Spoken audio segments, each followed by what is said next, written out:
தமிழகம் முழுவதும் மின்வாரிய ஊழியர்கள் காத்திருப்பு போராட்டம். 20 அம்ச கோரிக்கைகளை வலியுறுத்தி முழக்கம்.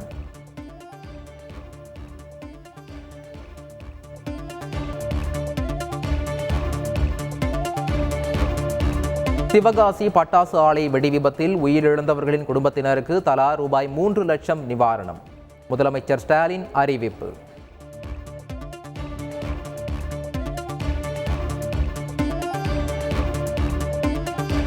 இந்தியா உலக வளர்ச்சியில் புதிய அத்தியாயத்தை எழுதும். ரஷ்ய வாழ் இந்தியர்களின் மத்தியில் பிரதமர் மோடி பேச்சு.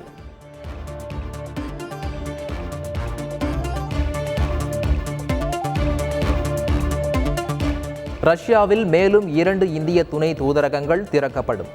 மாஸ்கோவில் ரஷ்ய வாழ் இந்தியர்கள் மத்தியில் பிரதமர் மோடி பேச்சு.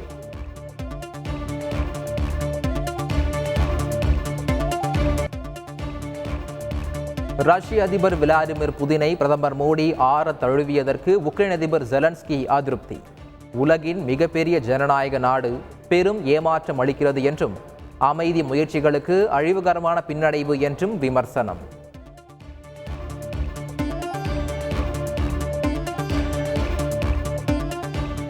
மக்களவை எதிர்க்கட்சித் தலைவர் ராகுல் காந்தி உத்தரப்பிரதேச மாநிலம் ரேபரேலி சென்றடைந்தார். வஜ்ரவான் பகுதியில் உள்ள புகழ்பெற்ற சுருவா அனுமன் கோயிலில் வழிபாடு.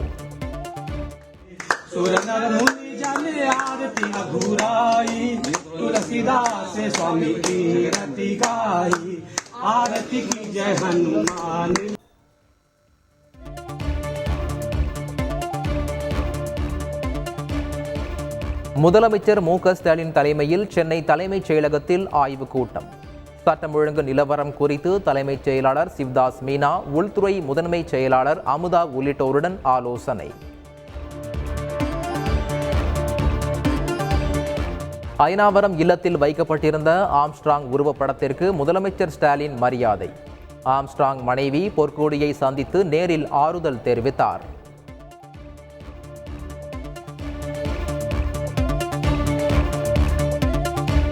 ஆம்ஸ்ட்ராங் கொலை வழக்கில் அனைவரும் கைது செய்யப்பட்டு சட்டத்தின் முன் நிறுத்தப்படுவார்கள். ஆம்ஸ்ட்ராங் மனைவியிடம் முதலமைச்சர் ஸ்டாலின் உறுதி.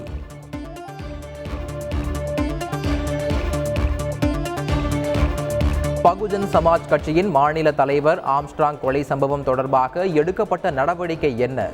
தலைமைச் செயலாளர் சிவ்தாஸ் மீனா தமிழக டிஜிபிக்கு தேசிய தாழ்த்தப்பட்டோர் ஆணையம் நோட்டீஸ்.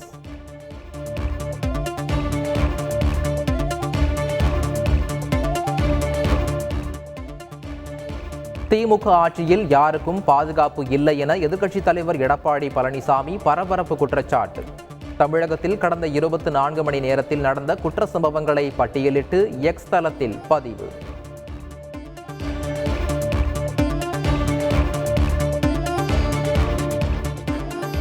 தமிழகத்தில் தாழ்த்தப்பட்டோர் மீதான தாக்குதல் 2 மடங்காக அதிகரித்துள்ளதாக மத்திய இணையமைச்சர் எல் முருகன் குற்றச்சாட்டு. சட்டம் ஒழுங்கை காக்க தமிழக அரசு தவறிவிட்டதாகவும் விமர்சனம்.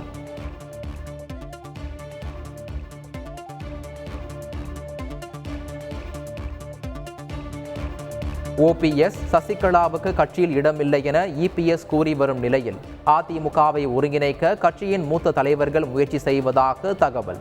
சேலத்தில் இபிஎஸ் வீட்டில் செங்கோட்டையன், சி.வி. சண்முகம், கே.பி. அன்பழகன், தங்கமணி, வேலுமணி, நத்தம் விஸ்வநாதன் உள்ளிட்டோர் முக்கிய ஆலோசனை.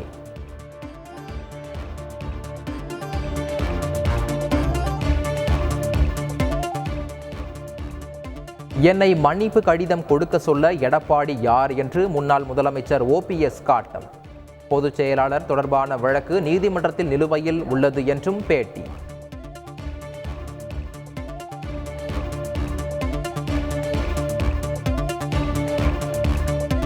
விக்கிரவாண்டி இடைத்தேர்தலுக்கான பிரச்சாரம் ஓய்ந்த நிலையில் நாளை வாக்குப்பதிவுக்கான ஏற்பாடுகள் மும்முரம்.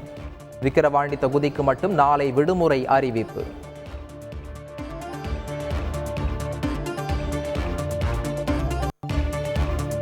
கோயம்பேடு பேருந்து நிலையத்தில் இருந்து ஆம்னி பேருந்துகளை இயக்க உத்தரவிட முடியாது. சென்னை உயர்நீதிமன்றம் திட்டவட்டம்.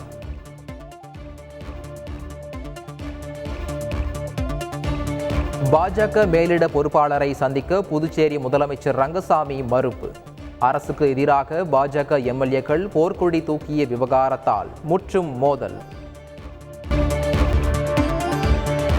வாக்குப்பதிவு இயந்திரத்தில் மோசடி செய்ய முடியும்.